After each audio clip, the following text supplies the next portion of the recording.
আর আমার শেষ কথা, কিশোর ভাই, যুবক ভাই, দোস্ত, এই পৃথিবী তোমারে মনে রাখবে না রে আব্বা।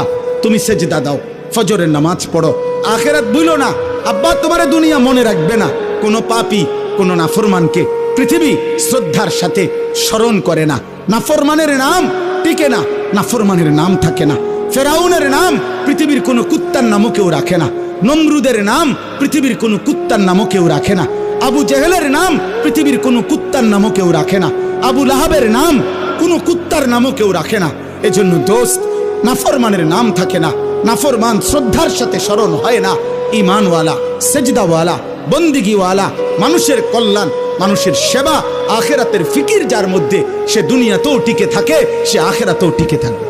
আল্লাহ আমাদেরকে তৌফিক দেন, আল্লাহ আমাদেরকে কবুল করেন। আজকের এই তাফসীরুল কোরআন মাহফিল আগামী দিনেও আরো সুন্দর ইন্তজামের সাথে করার তৌফিক আল্লাহ দান করেন। আমিন।